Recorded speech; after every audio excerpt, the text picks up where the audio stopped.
अब हमारा अगला क्वेश्चन है, क्वेश्चन नंबर 5 दिया हुआ है कि बहुपद एक्स स्क्वायर प्लस 1/6x-2 के शून्यांक ज्ञात कीजिए। आपको जो है शून्यांक ज्ञात करना है कि इनकी जो है वैल्यू क्या होगी, x का मान क्या होगा, इसे हम ज्ञात करेंगे। इसे ज्ञात करने के लिए हम गुणनखंड विधि का प्रयोग करेंगे, जिससे बहुत ही आसान तरीके से x के मान आ जाएंगे। अगर आप x के मान निकालना सीखना चाहते हो, यानी गुणनखंड सीखना चाहते हो, तो आपको बेसिक मैथ की प्लेलिस्ट का लिंक डिस्क्रिप्शन बॉक्स में दे दिया जाएगा, जहां से आप बहुत ही आसान तरीके से बहुपद के गुणनखंड निकालना सीख पाओगे। तो हम शुरू करते हैं इस वीडियो को। यहाँ पर सबसे पहले हमको इस पद में आप देखोगे 6 नीचे दिया है, लेकिन बाकी किसी में नहीं है, तो हमको हर बराबर करना होगा। यानी इसके नीचे भी 6 से गुणा कराएंगे तो 6 से ऊपर भी गुणा करवाएंगे, यहाँ पर 6 से गुणा कराएंगे तो नीचे भी गुणा करवाएंगे। अब आप देखोगे कि तीनों में 6 हो गया, और ऊपर 6x² प्लस 1x माइनस 2 छाक 12 हो जाएगा। तो यहाँ पर हम लिख लेते हैं सबसे पहले 6x² प्लस का 1x माइनस का 6 दूनी कितना हो जाएगा, 12 हो जाएगा। ये हम लिख लेंगे। सबके नीचे 6 है, तो इसका मतलब है 6 कॉमन ले लेंगे और बराबर हम 0 लगा लेंगे।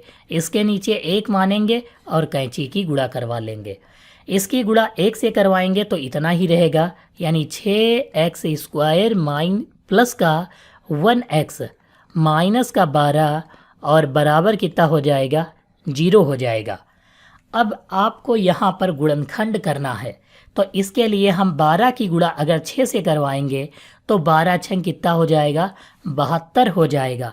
12 छंग कितना होगा, 72 होगा। और 72 के हमें जो है ऐसे गुणनखंड करने हैं कि घटाने पर 1 बच जाए और गुणा करने पर 72 आ जाए।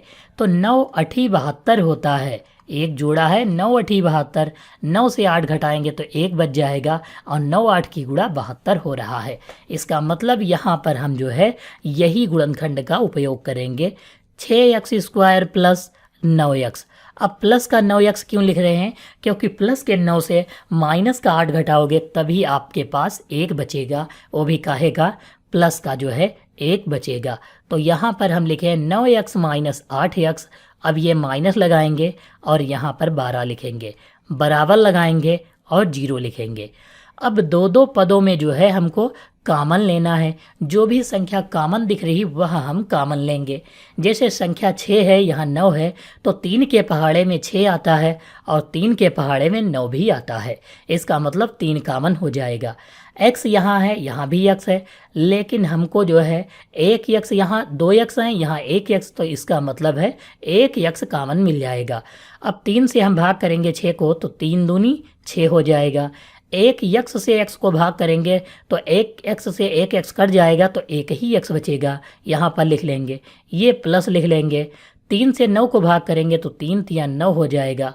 x से x को भाग करेंगे तो कट जाएगा, यानी कुछ नहीं बचेगा। अब माइनस का 8x और माइनस का 12 है, तो 4 दूनिया 4 तिया 12, यानी 4 कॉमन हो जाएगा। यहाँ भी माइनस, यहाँ भी माइनस, तो हम माइनस का जो है कितना कॉमन लेंगे, 4 कॉमन लेंगे।